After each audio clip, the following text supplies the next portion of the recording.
लंबे समय से संघर्ष किया था, ये आंदोलन हो, जिले का आपकी लोकप्रियता है, आपके जो चाहने वाले लोग हैं, उनको क्या कहना चाह रहे हो? हमारी को न ध्यान में रखते हुए और प्रभु राम जी से आके मिल लिया। तो मैं तो कहता हूँ आरएलपी की हमारी सरकार आएगी तो कहीं ना कहीं हनुमान जी मुझे सेट कर देंगे। तेंदेसर में रैली हुई, उसके लिए भी आपको न्योता आया? जो है मुझे मान सम्मान आरएलपी से मिला। टिक्कर में आपने फार्म भरा है, तो इधर क्या है? ये जो 15 साल की मेरी राजनीतिक हत्या जो हुई, लोकसभा का भी आएगा।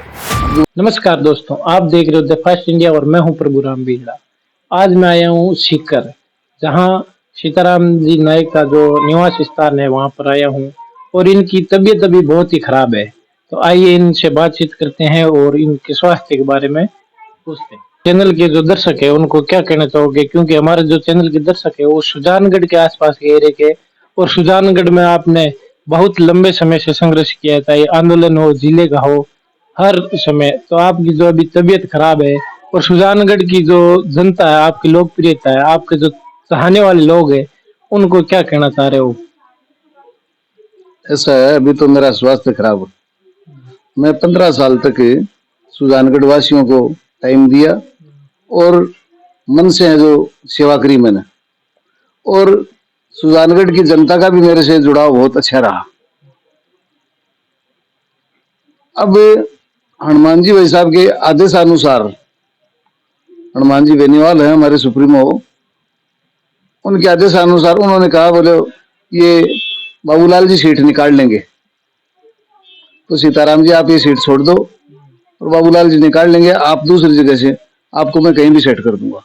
मैंने कहा ठीक है। तो भाई साहब की बात में थोड़ी सी भी नहीं टाली और कहते ही मैं तुरंत फैसला ले लिया, कोई बात नहीं, अपनी एक सीट आती है, अपना सरकार में कैसे जाएं तो वो आप देख लो, आपको ये जिताऊ उम्मीदवार लगते हैं तो इनको दे दो, कोई दिक्कत वाली बात नहीं, और मेहनत मेरी करी हुई है, कोई दिक्कत वाली बात नहीं है। अब मैं 15 साल की जो तपस्या करी उसका हनुमान जी बेनीवाल साहब कहीं ना कहीं तो मेरे बारे में कुछ सोच रखा होगा। चुनाव एक ही नहीं, चुनाव बहुत आएंगे, आगे भी बहुत आएंगे। तो मैं जनता से ये कहूंगा कि चुनाव आज है, कल चले जाएंगे, पर मैंने जो वादा किया था 2013 में कि मैं जीऊंगा जब तक आपके बीच में रहूंगा, आपके साथ में रहूंगा, पीठ दिखा के नहीं भागूंगा, और आपका कोई भी काम हो मेरे को याद करो, मैं आपके बीच आ जाऊंगा। अब हाल ही में क्या, मेरी स्वास्थ्य मेरा बिगड़ गया। 14 तारीख को मेरा स्वास्थ्य बिगड़ा था, 14-15 तारीख को, तो जांच करवाई, ड्रिप वगैरह भी लगवाई थी, पर कोई रिलीफ नहीं मिली। रिलीफ नहीं मिली तो अब अगले दिन तारीख, परसों क्या तारीख थी, 18 मतलब 17 तारीख को, और पेशाब नली से ब्लीडिंग चालू हो गई बहुत जोर से, और प्रोस्टेट का रोग हो गया मेरे। अब प्रोस्टेट होने के बाद में मैं डॉक्टर गोरा साहब है, गोरा हॉस्पिटल के, सुनील जी गोरा, उनके यहाँ गया और उन्होंने जांच करी, जांच करके बोले कोई बात नहीं, एक बार 5 दिन का ट्रीटमेंट लो। मेरे को ट्रीटमेंट दे दिया, मैं लेके आ गया। दूसरे दिन फिर वापस इतनी तेजी से ब्लीडिंग हुई बहुत ज्यादा, तो मैं तुरंत डॉक्टर साहब के पास गया और उन्होंने बाद में मेरे को एडमिट कर लिया और मेरा ऑपरेशन कर दिया। अब मेरे को बोलने के लिए भी मना कर रखा है डॉक्टर साहब ने, और रेस्ट करो, कम से कम 10-15 दिन आप रेस्ट करो, ऐसा गोरा साहब का आदेश है। अब आज ये प्रभु राम जी आगे दिवाली की रामासामा करने के लिए, तो डॉक्टर का तो मना किया हुआ था, परंतु प्रभु राम जी से मिलने के लिए, और मैं मंच पर से उस मेरे चारपाई से उठ करके इनके पास आ गया, क्योंकि ये भावना से मेरे से प्रेम करते हैं और सुजानगढ़ वासी तो मेरे से सभी प्रेम करते हैं, इसलिए भावना का जुड़ाव था।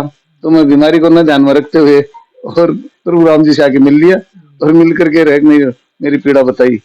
अब क्या मैं रेस्ट पर चल रहा हूँ, और आगे मैं तो कहता हूँ आरएलपी की हमारी सरकार आएगी तो कहीं ना कहीं हनुमान जी मुझे सेट कर देंगे। तो आप सबसे मेरा ये कहना है, एक एक सीट आप जिता करके भेजो, यही कहूंगा मैं।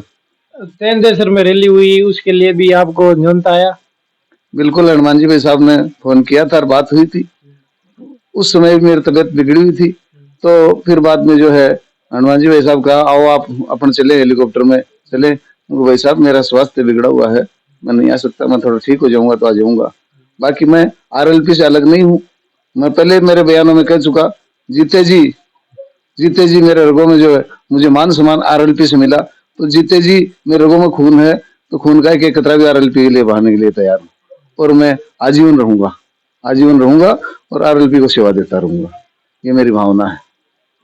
अभी जैसे गांव में अपन जाते हैं, इंटरव्यू लेते हैं लोगों के, तो लोग बोलते हैं एक बार आप सीताराम जी का लेके आओ, और सभी लोग सुजानगढ़ वाले आपसे बहुत ज्यादा प्रेम करते हैं, इसीलिए मेरे को वहां से चला के इतनी दूर आपका इंटरव्यू लेने आना पड़ा। और अब जैसे ये चुनाव है, अभी आपके सिक्कर में आपने फार्म भरा है, तो इधर क्या है? ये भी हनुमान जी की देन थी। हनुमान जी भाई साहब ने कहा, बोले आप, मैंने कहा मैं प्रचार करूंगा, कोई चुनाव नहीं लड़ूंगा, मैं सिर्फ ओनली फॉर प्रचार करूंगा, है ना। भाई साहब ने पहले कहा आप जाइल से लड़ लो, जाइल से लड़ लो, तो जाइल की जनता भी मेरे से प्रेम करती थी, आगे मुझे लेने के लिए। फिर बोले छोड़ो ये, छोड़ो आप, और कहीं से मैं कहीं भी सेट करूंगा। ठीक है भाई साहब, कर देना। तो अब बाद में 6 तारीख को, और मैंने जो सीकर की टिकट, मेरे को सीकर की टिकट दी, जबकि सीकर में जो कार्यकर्ता बंधु हैं उनका लगाव दूसरी तरफ हो रहा है। मैं भाई साहब को फोन करके ही बता दिया कि यहाँ पर तो नायकों के जो 2500 वोट हैं वो शायद आ जाएंगे, और मुझे उम्मीद नहीं लगती है कि आ जाएंगे, है ना।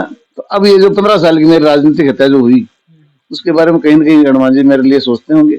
लोकसभा का भी आएगा, अब तो देखो, तो वो तो हो जाने, क्या करेंगे। लोकसभा भेजेंगे एक, विधानसभा भेजेंगे एक, कहीं कभी हमारी ये सीट यदि ज्यादा आ जाएगी, तो फिर बाद में कोई सी पार्टी कम रही, तो फिर बाद में हो सकता है मेरे को कहाँ सेट करेंगे, वो तो हो जाने। बाकी मैं उनसे अलग नहीं हूँ। लोकसभा में यदि आपको कहीं भी उतारे तो आप तैयार हो एकदम? देखो हनुमान जी भाई साहब मेरे को कहेंगे ना कि आप कुएं में गिरो, तो मैं वहां भी गिरने के लिए तैयार हूँ।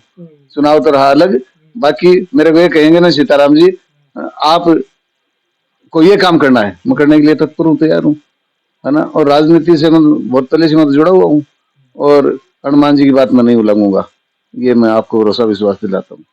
जैसा मुझे आदेश देंगे वैसा मैं करूंगा। आपका बहुत बहुत धन्यवाद हमें टाइम देने के लिए, और ये वीडियो आप ज्यादा से ज्यादा शेयर करें, और सुजानगढ़ के हर कार्यकर्ता जो सीताराम जी से जुड़ा हुआ है उस तक पहुंचे। धन्यवाद।